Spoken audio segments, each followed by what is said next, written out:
Well, the feed made it. So now we got a good next few hours of moving feed. Everybody's picking up tomorrow. Again, we do this co-op because it helps us, but more than that, it helps everybody in our area to buy at a cheaper amount and allows us to get good quality non-GMO food. So we've got several sets of feed that is no soy, no corn base, no GMO quality, but the best of the best as we feed our animals. So I've got to get this all unloaded right quick before it gets dark.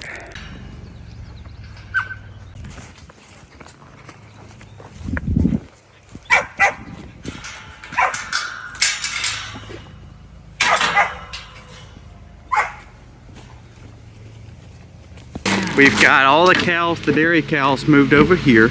So they're on fresh grass, and then we'll move them over there next. Aiden is cutting grass, if you can hear. We also got to get honey pulled and also add hive bodies to my other bees. It's gonna be a very busy day. But let's get started with bees first. We gotta light the smoker.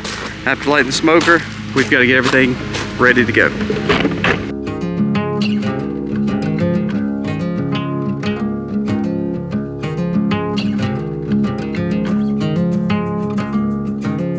Okay, so we've gotten everything loaded. Everything on this section is going to be for collecting honey. I've got the bottom and top to be able to move them over, make sure they're not, new bees are not getting in the old honey. These are to add to the smaller boxes that's already there. They need honey super, so I do need to get dividers on those. So like queen bee excluders, so that way the queen bee can't come up. And I gotta find those. The question is, where are those? Oh, there they are. Okay. So I gotta get those. The only other thing I've got to do with those is just basically check them, make sure they're okay. We also got to take.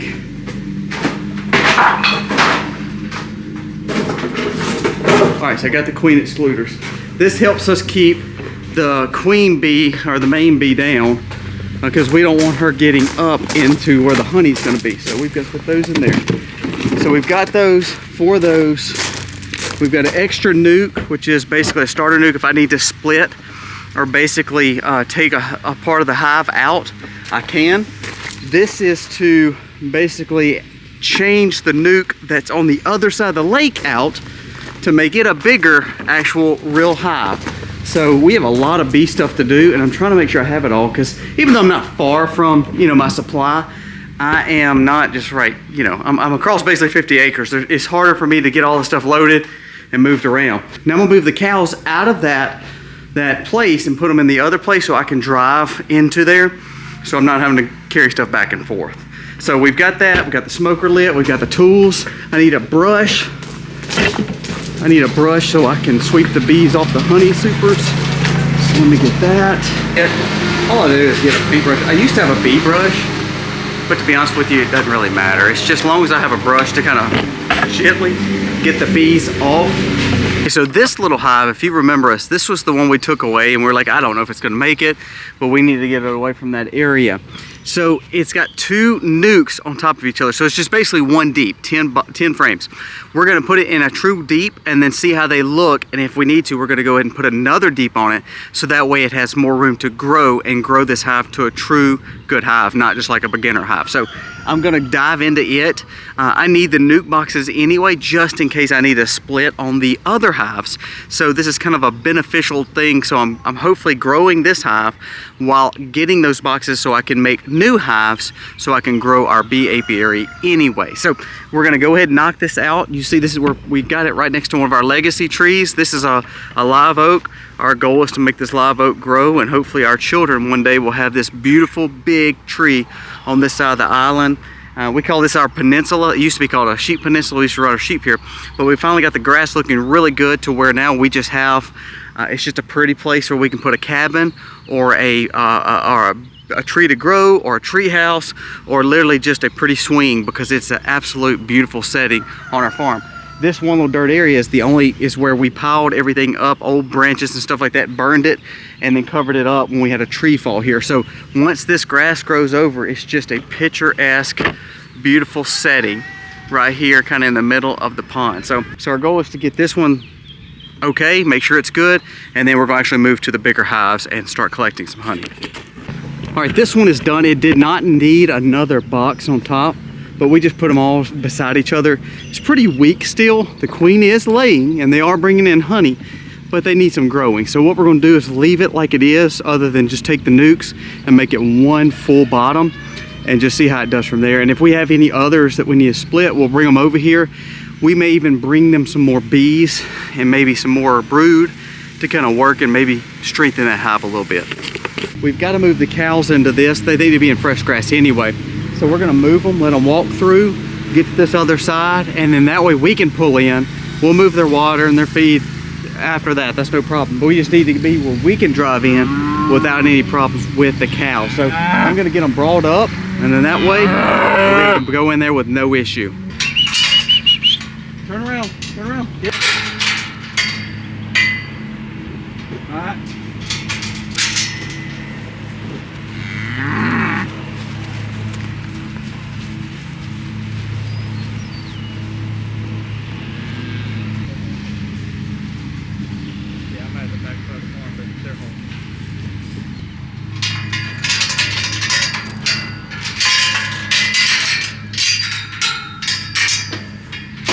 All right, so they're moved, got them fully over here.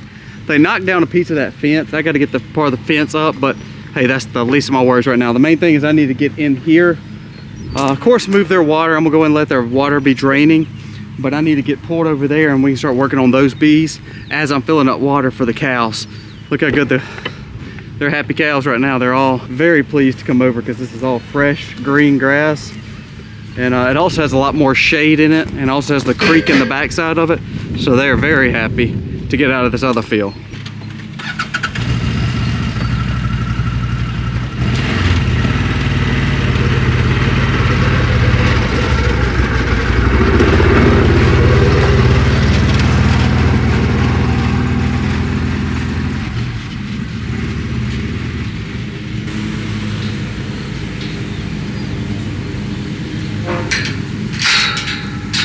So we're over at the other hive. I actually forgot there was 3 smaller ones here. Just not thinking. So I have 3 boxes instead of 2, so I may have to go back and still get more stuff. But the main focus is adding honey supers to these, which is giving more room, also allowing that queen to lay more in the bottom and focus the hive building and the honey above the queen excluder. The next 2 boxes are really going to be focused on pulling honey. So there's going to be a lot of activity, a lot of bees. And we'll see if we can make sure everybody looks good and is in good shape, because I believe we're gonna probably have to split that last one, because that last one is full of bees. And so I may actually make a split out of it, so that way we can make sure everybody's okay. We're gonna see what we get into once we get into it, and we'll go from there. This is a lot of bees. I've already done this hive. I got probably about 5 to 7 gallons. This hive may even have a little bit more. I even pulled a little off these too, so we have got a good bit of honey to spin. It's a lot of work coming, but so far I've been very pleased with the bee houses that I've got, because when you get in all this and you're in the sun, it makes it extremely hot and you get dehydrated. Like when I get in tonight, I'll just be like crash. I am gonna grill, but it's like when about 8 or 9 comes after a long day of work with the farm, but not only the farm, just bee work with all this on, I get very, very tired because it just is never ending. So again, I've been up since 4 with other animals doing cow work and all that, so it just never stops. And so when you do something like this that drains you, you sweat a lot, you're in the sun with a big full insulated outfit on in 98-degree weather, it could be tiresome.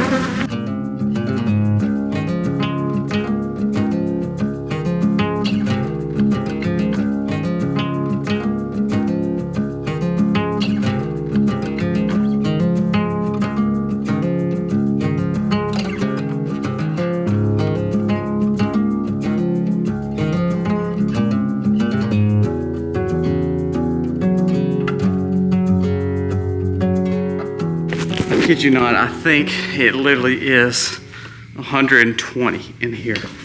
We've got these in here. What we're gonna do is put the ends caps on here to where they have hose We can hook hoses to them, make it gravity fed. That's why we put it off the ground, 2 cinder blocks. We're gonna cut the tops off of these, and then that way we can put fish in them, and we're gonna rotate water through there. Now eventually what we'll do is have the solar panel set up in the whale house, power ran over top, power going in right here, water catchment on the sides going into those buckets.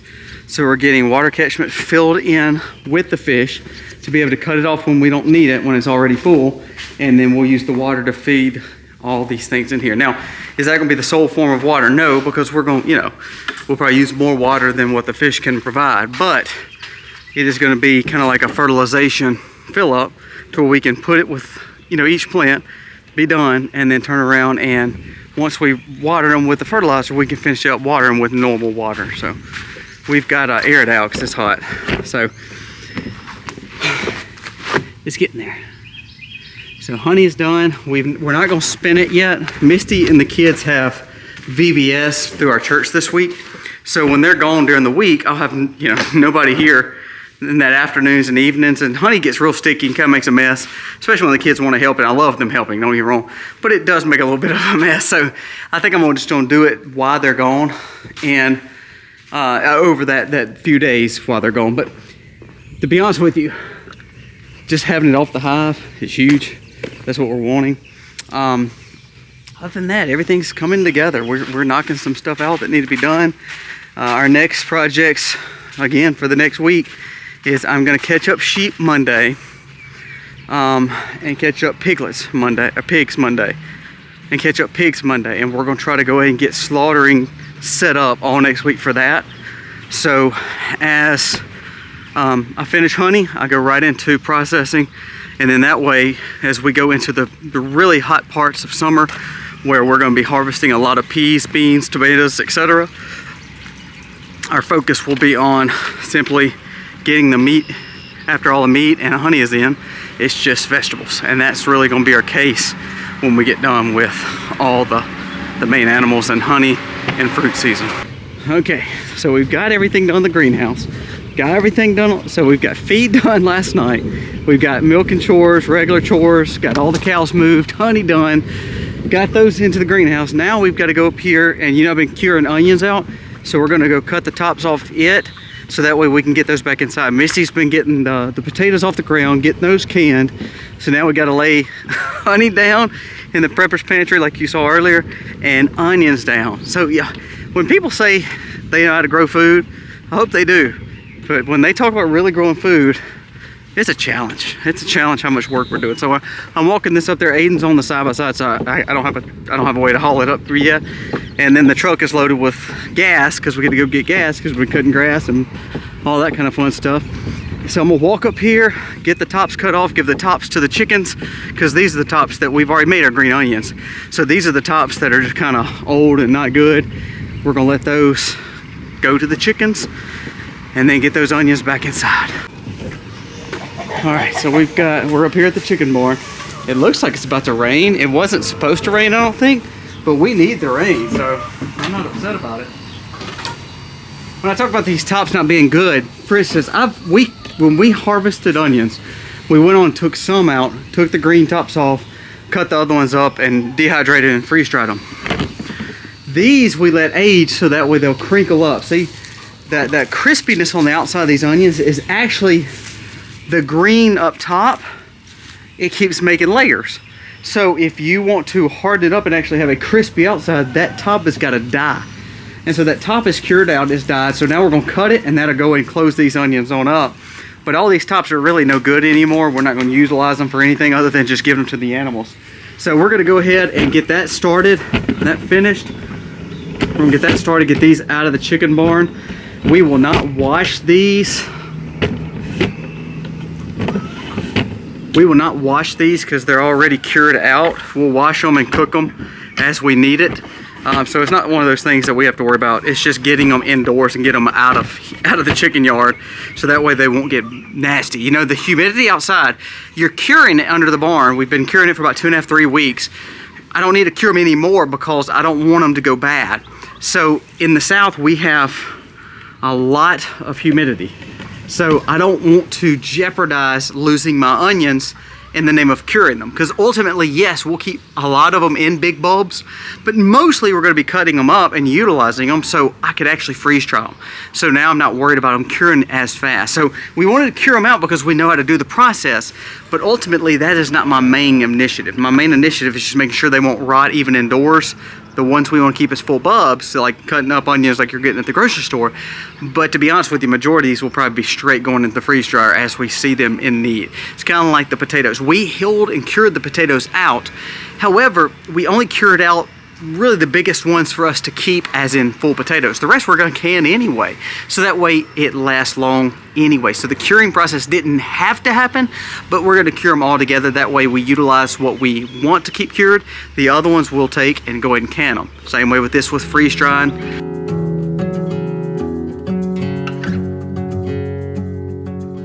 I mean, look at that purple sweet onion. Look at that thing. That is absolute beauty.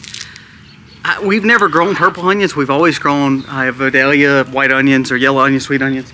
To grow these big, beautiful, purple, beautiful onions, this is just a game changer. This is the first year we've had this big of a harvest. I mean, we have had a monster onion harvest, which is good because we needed onions.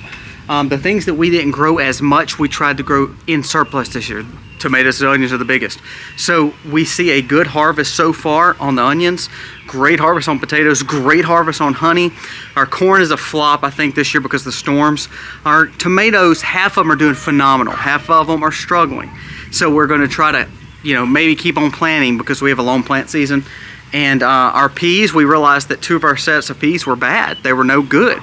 The seeds were no good, so we had to throw them away, replant. So we're going to see on those. But it's just been amazing how to see successes are great.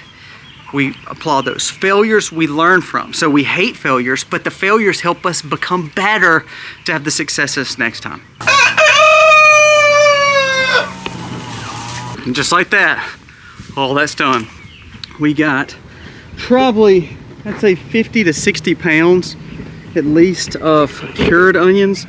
That's not counting the onions that we still have actually in the ground, and that's not counting the onions that we've already harvested that we've actually freeze dried already. So very good harvest, very pleased with that. We're going to put the purple onions up and some of the big yellow onions. The rest we'll go ahead and process and freeze dry over the next coming few days and weeks.